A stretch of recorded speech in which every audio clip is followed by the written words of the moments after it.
Hi hello అందరికి నమస్తే. జగన్మోహన్ రెడ్డి కూలిస్తే అది విధ్వంసం, ఈ కూటమి పార్టీలు కూలిస్తే అది డెవలప్మెంట్.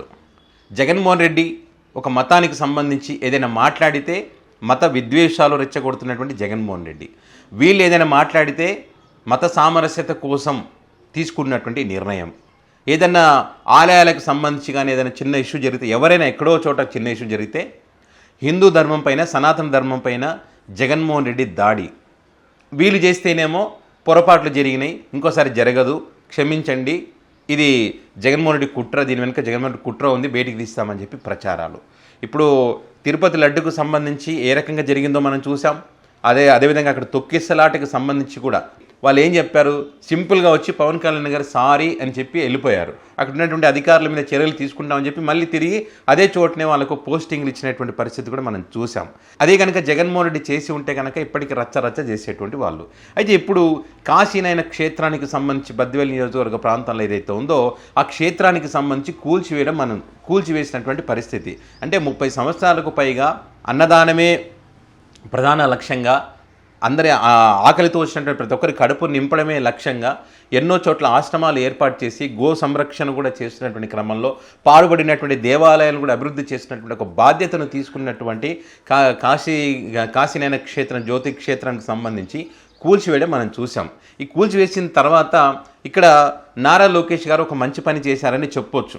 ఎందుకంటే తెలిసి చేశారో తెలియక చేశారో ఏం జరిగిందో తెలియదు, కానీ మొత్తానికైతే అనేక మంది భక్తుల మనోభావాలు దెబ్బతిన్నటువంటి క్రమంలో ఆ కూల్చివేతకు సంబంధించి స్వయంగా నా డబ్బులతోనే కడతానని చెప్పడం అనేటువంటిది అయితే ఒక మంచి పరిణామంగానే మనం చూడొచ్చు. కానీ ఇక్కడ పవన్ కళ్యాణ్ వర్సెస్ నారా లోకేష్గా నడుస్తున్నట్టుగా మనకు చాలా క్లియర్గా అర్థమవుతుంది. ఎందుకంటే ఈ కూల్చివేతలకు సంబంధించి ఈ అటవీ శాఖ పరిధిలో ఉన్నటువంటి ఆ ఆలయంలో కొన్ని కూల్చివేతలు చేశారు. ఇక్కడ పవన్ కళ్యాణ్ గారికి తెలియకుండానే కూల్చివేతలు జరిగాయా? మరి ఎన్డీఏ కూటమి అంటే కేంద్ర పరిధిలో ఉంటుందని చెప్పినటువంటి క్రమంలో మరి దీనికి సంబంధించి సనాతన ధర్మాన్ని కాపాడుతా అని చెప్పి మరి కాషాయం వస్త్రాలు ధరించి దేశంలో ఉన్నటువంటి టెంపుల్ అన్నీ తిరుగుతూ ఉన్నారే, సనాతన బోర్డు కూడా ఏర్పాటు చేస్తానన్నటువంటి పవన్ కళ్యాణ్ గారు మరి అది ఏది తెలుసుకోకుండా ఒక క్షేత్రానికి సంబంధించి ఏ రకంగా దాన్ని కూల్చివేస్తారు? పవన్ కళ్యాణ్ గారికి తెలుసా తెలియదా? ఇది ఆలోచించాల్సినటువంటి విషయం ఇక్కడ. మరి కూల్చివేసిన తర్వాత దీనికి సంబంధించి దేవాదాయ శాఖ స్పందించలేదు, మరి పవన్ కళ్యాణ్ గారు తన శాఖకు సంబంధించి స్పందించలేదు. ఇక్కడ స్పందించింది ఎవరయ్యా అంటే నారా లోకేష్ గారు విద్యాశాఖ మంత్రి, ఐటీ శాఖ మంత్రి. సో ఆయన స్పందించారు. ఇక్కడ స్పందించి ఆయనకు ఫోన్ చేసి అక్కడ జీరయ్య అనేటువంటి స్వామి ఉంటాడు కదా, ఆయనకు ఫోన్ చేసి చెప్పాడు, ఇది పొరపాటు జరిగింది, క్షమించండి, మీకు కావాల్సినటువంటి ఏవైతే ఉన్నాయో అవన్నీ నేనే చూసుకుంటాను, మీకు ఏ అవసరం ఉన్నా కూడా నాకు ఫోన్ చేయండి అని చెప్పి అక్కడ కూల్చివేసిన దానికి సంబంధించి కూడా ముగ్గులు వేయడం జరిగింది. ఇప్పుడే కట్టడాలకు సంబంధించి నేను మొత్తం నా డబ్బులతో కట్టిస్తానని చెప్పి. సో అక్కడ ఉన్నటువంటి భక్తులు కానీ వాళ్ళు కానీ కొంత సంతోషాన్ని అయితే వెలుబుచ్చినటువంటి పరిస్థితి. వాళ్ళు సక్సెస్ అయ్యారు కూడా.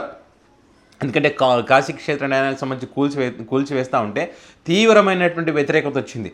ముఖ్యంగా రాయలసీమ ప్రాంతం అంతా కూడా తీవ్రమైనటువంటి వ్యతిరేకత వచ్చింది ఇక్కడ.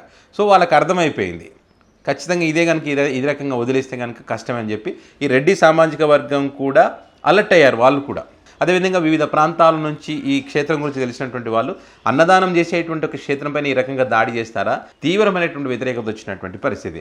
మరి పవన్ కళ్యాణ్ గారు ఎక్కడ కూడా కనిపించలేదు, దీనికి స్పందించి మాట్లాడలేదు. కానీ ఇక్కడ నారా లోకేష్ గారు మాత్రం ఇది మొత్తం పవన్ కళ్యాణ్దే తప్పు, నేను క్షమాపణ చెప్తున్నానని చెప్పడం వెనుక ఏముంది అని అంటే ఇక్కడ పవన్ కళ్యాణ్ గారి ప్రయారిటీ తగ్గించేటువంటి ఒక ప్రయత్నం చేస్తూ ఉన్నారు. అంటే ఇక్కడ ఈ తప్పు జరగడానికి ప్రధాన కారణం పవన్ కళ్యాణ్ గారు అనేటువంటి ఒక ఉద్దేశం వచ్చే విధంగానే ఇక్కడ నారా లోకేష్ గారు కూడా మాట్లాడినట్టుగా మనకు అర్థమవుతుంది. ఇలా సోషల్ మీడియా వేదికగా అదేవిధంగా కొంత పొలిటికల్ సర్కిల్లో కూడా చర్చ జరుగుతూ ఉంది. పవన్ కళ్యాణ్ గారు బాధపడుతూ ఉన్నారు తన సన్నిహితుల దగ్గర, అసలు దీనికి సంబంధించి నాకు తెలియకపోయినా కూడా ఇది కావాలనేది కుట్ర చేస్తూ ఉన్నారు, అది కూల్చివేసి నా మీద నెట్టేసి నన్ను బదనం చేయాలని ఒక ప్రయత్నం చేస్తూ ఉన్నారు. మళ్ళీ వీళ్ళు సారీ చెప్పడం, మేము కట్టిస్తామని చెప్పడం, ఖచ్చితంగా ఇక్కడ కుట్ర ఉంది అనేటువంటి అభిప్రాయాలను మరి ఇక్కడ జనసేన పార్టీ నుంచి వస్తున్నాయి. పవన్ కళ్యాణ్ గారు కూడా దానికి సంబంధించి బాధపడుతూ ఉన్నారు సన్నిహితుల దగ్గర అనేటువంటి ఒక చర్చ కూడా మనం చూస్తూ ఉన్నాం. మొన్నటిదాకా డిప్యూటీ సీఎం పదవికి ఒక వన్న తీసుకొచ్చారని చెప్పి, మొన్నటిదాకా తన శాఖలకు సంబంధించి అద్భుతంగా పవన్ కళ్యాణ్ గారు పనిచేస్తున్నారని చెప్పి, ఇది ఏదైతే జన సైనికులు కొంతమంది చెప్తూ వచ్చారో పవన్ కళ్యాణ్ గారి ప్రయారిటీ ఎక్కువ పెరుగుతూ ఉందని చెప్పి నారా లోకేష్ గారికి డిప్యూటీ సీఎం పదవి ఇవ్వడానికి సంబంధించి జన సైనికులు కూడా వ్యతిరేకించినటువంటి క్రమంలో, జనసేన పార్టీకి చెందిన నాయకులు వ్యతిరేకించినటువంటి క్రమంలో స్వయంగా పవన్ కళ్యాణ్ గారే కొంత ఇండైరెక్ట్గా మాట్లాడినటువంటి క్రమంలో మరి వాళ్ళకు కోలుకోలేని విధంగా వాళ్ళని చెక్ పెట్టే విధంగా నారా లోకేష్ గారు వేసినటువంటి స్కెచ్ ఇదని చెప్పి కూడా మరో రకమైనటువంటి చర్చ జరుగుతున్నటువంటి పరిస్థితి ఉంది. సో ఏది ఏమైనా కూడా కాశీనైన క్షేత్రానికి సంబంధించి పెద్ద ఎత్తున చర్చ జరిగింది. మరి ఆ క్షేత్రానికి సంబంధించి ఇంకా డెవలప్మెంట్ చేయడానికి ఒక అవకాశం అయితే ఇప్పుడు కనిపిస్తూ ఉంది. ఇక్కడ ఇంకా ఎక్కువ డెవలప్ చేయడానికి ఇక్కడ ఇప్పటికే దానికి సంబంధించి ఆ కట్టడాలు కూల్చేసినట్టు కట్టడాలతో పాటు మరికొన్ని కూడా నిర్మిస్తామని చెప్పడం కానీ, అటవీ శాఖకు సంబంధించి కేంద్రంతో మాట్లాడి కొన్ని పర్మిషన్లు కూడా తీసుకుంటామని చెప్పి, అదేవిధంగా ఆర్టీసీ బస్ సౌకర్యాన్ని కూడా ఏర్పాటు చేస్తామని చెప్పి ఇవన్నీ కూడా హామీ ఇచ్చినటువంటి పరిస్థితి. ఇంకా ఏ సమస్య ఉన్నా కూడా నాకే ఫోన్ చేయాలని చెప్పి నారా లోకేష్ గారు చెప్తున్నటువంటి క్రమంలో మరి కాశీనైన క్షేత్రానికి మంచి రోజులు రాబోతున్నాయనేటువంటిది భక్తులు చెప్తా ఉన్నారు, అక్కడ ఉన్నటువంటి స్థానికులు చెప్తా ఉన్నారు. నారా లోకేష్ గారు ఒక మంచి పని చేశారని కూడా అక్కడ ఉన్నటువంటి స్థానికులు చెప్పినటువంటి పరిస్థితి. ఈ దేవాదాయ శాఖ అదేవిధంగా అటవీ శాఖకు చెందినటువంటి వాళ్ళు ఎవరు మాట్లాడకుండా నారా లోకేష్ గారే స్పందించడం, సారీ చెప్పడం దానికి సంబంధించి మరి పవన్ కళ్యాణ్ గారు రానున్న రోజుల్లో ఏమైనా స్పందిస్తారా లేదనేది చూడాలి. సో దీనికి సంబంధించి మీ అభిప్రాయాన్ని కామెంట్ రూపంలో పెట్టండి.